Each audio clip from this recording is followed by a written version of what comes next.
quand je vois ce qui se passe sur le match de Lyon, que personne veut parler sur le truc, on les a tous vus, et que Mathieu Louis-Jean, le directeur sportif de Lyon, et là j'en veux aux dirigeants, il est directeur sportif de Lyon, bordel, parle de la bonne prestation plutôt que parler de l'arbitrage. On n'a pas besoin de toi pour nous dire oh, on s'est fait flouer et il y en a marre de l'arbitrage. On le sait, on l'a vu, la preuve c'est qu'on fait le débat, on le sait. Ouais, mais toi, parle de ce qui s'est passé dans le recrutement, la jeunesse qui est bonne, le Moreira qui est surprenant, le Morton au milieu de terrain qui est bon, cette équipe lyonnaise avec par moment une équipe de Youth League, elle a contrarié le Paris Saint-Germain. Mais écoute, parle-nous de ça plutôt que parler des erreurs d'arbitrage. On l'a tous vu de toute façon. Mais vu que la réunion c'est le 1er décembre, j'imagine qu'après le 1er décembre, donc le 2 décembre, tout va s'arranger en fait. Non, mais c'est pas aussi catégorique que ça, Jérôme. Du gars. Non, bah après, il y a plein de choses. Déjà, premièrement, je pense que ils se détestent entre eux. Les arbitres détestent les dirigeants, détestent les c'est joueurs. compliqué. Voilà, les joueurs et dirigeants détestent les arbitres, donc déjà c'est compliqué. Aujourd'hui, devenir arbitre et être arbitre, c'est devenu anxiogène. Voilà, ils avaient prévu, les arbitres avaient promis de communiquer après les matchs quand il y a des erreurs. Ils l'ont jamais fait. Là, tu nous expliques qu'enfin, au mois de décembre, ils ont réussi à se parler, mais ça n'a pas pu se faire avant parce qu'il n'y avait pas d'interlocuteur. Il y a des rapports tous les lundis du gars quand même, à la fin de chaque journée. Oui, mais tu comprends. Voilà, tu comprends bien qu'ils ne se parlent pas. Oui, mais regarde, il a fallu attendre jusqu'au mois de 1er décembre pour avoir une réunion. Parce qu'il n'y avait pas d'interlocuteur. Donc, ils ne se parlent pas, ils se détestent. Donc, déjà, moi, j'en veux aux dirigeants. J'en veux aux dirigeants d'avoir rendu le métier d'arbitre anxiogène et d'être tout le temps en train de critiquer. Voilà, c'est devenu insupportable. Voilà, si les mecs ne veulent pas accepter que dans le foot, voilà, il y a des interprétations et qu'il y a des erreurs, il y en aura toujours. Eh bien, mec, te mets pas dans le foot. Voilà, te mets pas dans le foot. Parce que l'arbitrage, partout, tu vas regarder en Espagne, en Angleterre, mais partout, même en Ligue des Champions, du gars, c'est pareil. C'est partout pareil. Voilà, donc à un moment ou un autre, si mec, t'es pas capable de garder ton sang-froid et d'arrêter de gueuler après l'arbitre, match après match, de manière systématique, parce qu'il y a trop d'erreurs, eh bien, il y en aura toujours des erreurs, parce que c'est un sport d'interprétation. Voilà, donc moi, les dirigeants, je trouve qu'ils sont agaçants. Ils ont créé quelque chose de négatif. Il faut renouer le discours avec les arbitres. Il faut communiquer ensemble. Il faut s'apprécier. Il faut respecter le travail de chacun. Il faut essayer de le comprendre. Il faut essayer de le vivre. Il faut avoir une approche totalement différente. Après, je me mets du côté comment améliorer le sort des arbitres. Le problème aujourd'hui, c'est que tant que l'arbitrage, et on les voit au niveau mondial, ne sera pas différent de ce qu'il est aujourd'hui. Aujourd'hui, on a la chance d'avoir la VAR, parce que pour moi, ça reste une chance.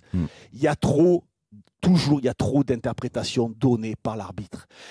Il faut simplifier les règles. Le sport, un des sports qui était le plus difficile à comprendre et à arbitrer et à comprendre, c'était le rugby. Ils ont réussi à améliorer la qualité du jeu, à avoir moins de blessés, et à mieux comprendre les règles. Et personne ne conteste. C'est exactement à ce que personne ne conteste. C'est-à-dire que quand il y a même un joueur pour qui des fois les règles sont un peu compliquées, le mec il vient réclamer à l'arbitre en 3 secondes, il lui explique pourquoi il a pris cette décision, terminée.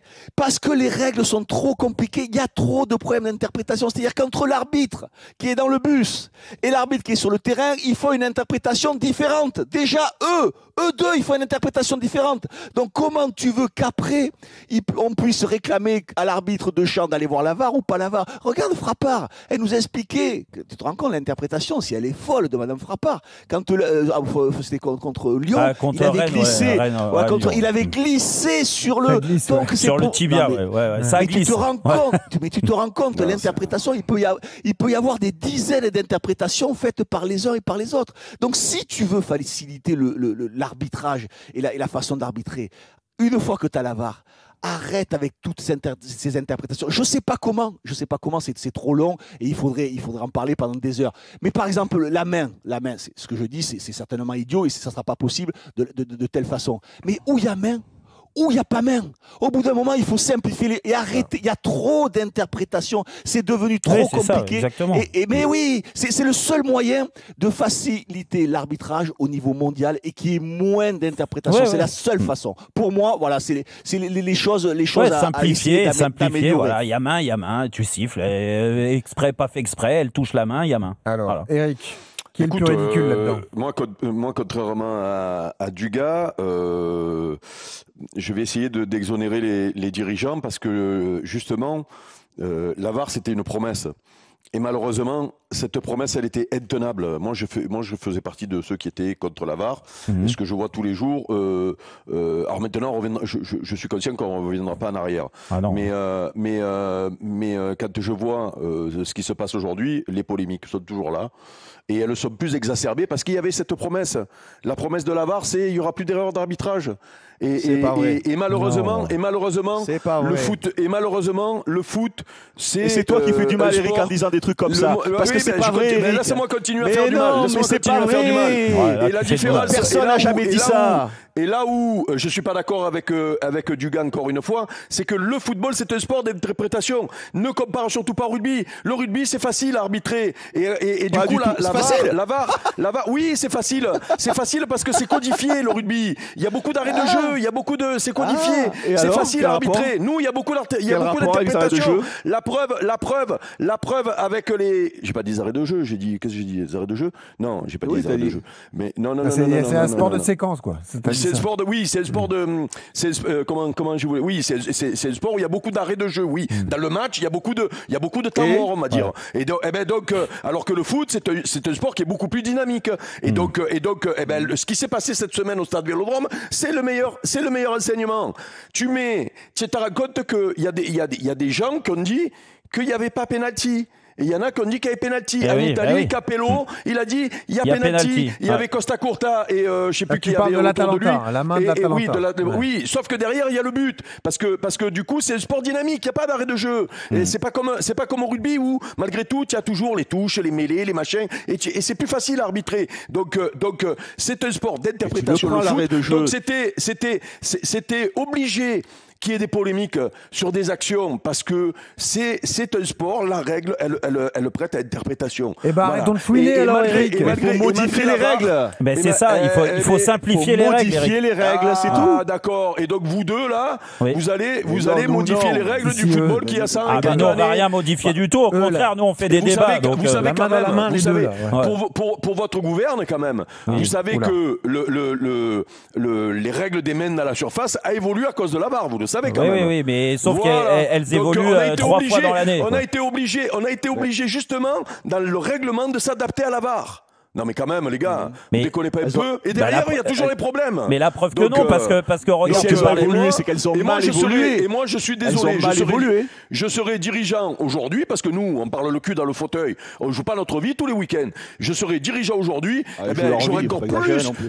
j'aurai encore plus les nerfs avec la VAR qu'à notre époque où il n'y avait pas la VAR. Hein, non, mais par rapport aux fautes c'est vrai que s'il n'y avait pas la VAR aujourd'hui, ça arbitrait mieux. Je dis ça serait génial. Ça serait bien. Non, mais alors là, c'est soit vous êtes contre, soit vous faites exprès de ne pas comprendre, les gars. Je vous dis juste que quand tu es dirigeant et qu'on t'a promis une amélioration, tu attends quoi?